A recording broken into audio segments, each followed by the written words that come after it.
Assalamualaikum warahmatullahi wabarakatuh. Kembali lagi bersama saya Wita Rospianti Dewi, tutor materi geografi paket C di PKBM Bina Pandu Mandiri.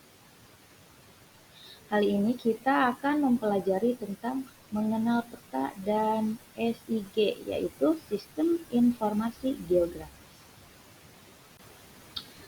Nah, kalian sadar nggak jika saat ini kalian itu sedang menginjak suatu titik yang ada di bumi ini?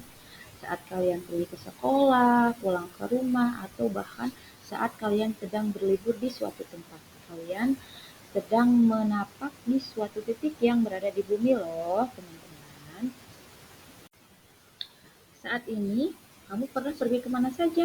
Apakah setiap tahun kamu mengunjungi kampung halaman, mudik, kemudian ke rumah nenek, ke rumah bibi, ke rumah saudara lainnya? Nah, tahukah kamu jika kalian ingin mengetahui lokasi di mana kalian berada, dan jika kalian ingin mengetahui letak sebuah tempat, maka kalian harus bisa melihat melalui peta, ya.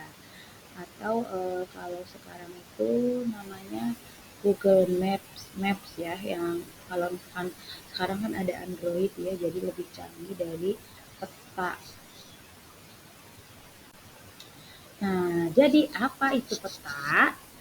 Nah, peta adalah gambar atau representasi dari suatu wilayah atau tempat di bumi. Peta membantu kita mengetahui arah seperti utara, selatan, timur, dan barat. Nah, peta juga bisa menunjukkan letak suatu tempat dan memberikan informasi tentang gunung, sungai, dan danau. Dengan melihat peta, kita dapat merencanakan perjalanan, memahami batas-batas wilayah, dan mengetahui berbagai tempat menarik di sekitar kita. Kalau sekarang itu kalau misalkan kita memakai Google Maps, kita bisa tahu berapa jam, berapa jarak kita sampai ke tujuan kita. Nah, peta yang kita gunakan yaitu satu, ada peta konvensional, adalah sebuah peta yang bisa kita lihat melalui lembaran atau buku. Contoh peta konvensional adalah atlas ya, bisa kita lihat ya di gambar. Kemudian yang kedua yaitu peta digital, adalah sebuah peta yang dapat kita lihat melalui media digital seperti komputer, HP, dan lain sebagainya. Nah, saat kita melihat peta, apa saja sih yang bisa kita lihat, teman-teman? Nah, di peta itu ada beberapa komponen peta, yaitu satu, arah mata angin, garis astronomis, skala, dan simbol. Nah, yang pertama itu arah mata angin. Nah, bisa kita lihat ya di dalam gambar itu ada sebuah kompas. Arah mata angin adalah cara kita menunjukkan arah di peta. Ada 4 arah mata angin, yaitu utara, selatan, timur, dan barat. Nah, utara adalah arah yang menunjukkan ke arah kutub utara. Dan kutub utara bumi biasanya ditandai dengan huruf N di kompas. Kalau selatan itu menuju ke arah kutub selatan, hurufnya S. Nah, timur menunjukkan ke arah matahari terbit. Pada peta biasanya ditandai dengan huruf E. Nah, kemudian barat adalah arah menuju ke arah matahari terbenam pada peta. Biasanya ditandai dengan huruf W. Kemudian yang kedua itu garis astronomis, merupakan garis khayal yang memindahkan kita untuk menunjukkan titik pasti dari lokasi di bumi. Garis astronomis itu terdiri dari garis bujur dan garis lintang. Apa itu garis bujur?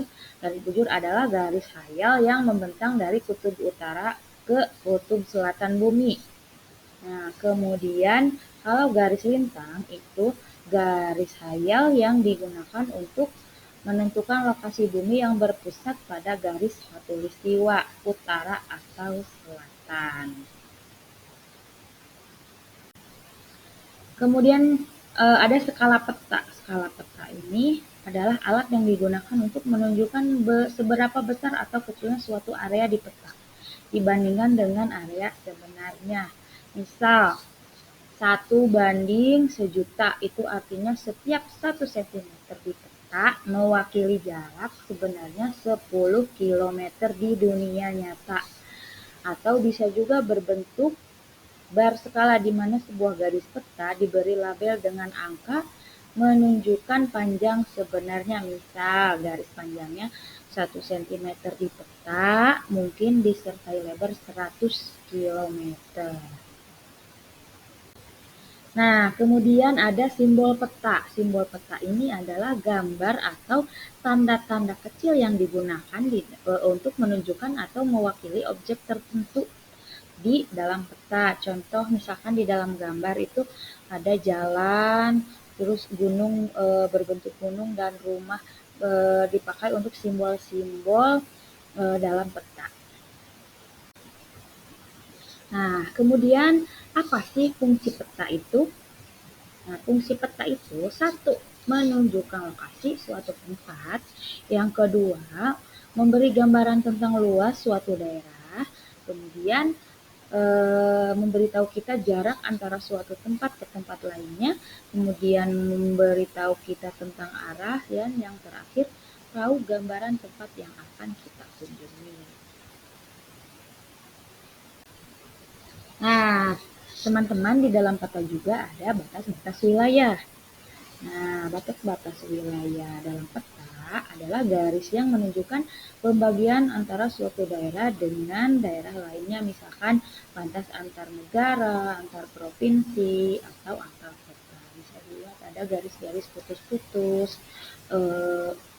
atau garis-garis yang ada di peta. Nah, selain tadi membahas tentang peta, kita juga akan membahas tentang sistem informasi geografis, yaitu SIG. SIG. Definisinya adalah sistem yang digunakan untuk menyimpan, mengelola, dan menganalisis data geografis dan spasial.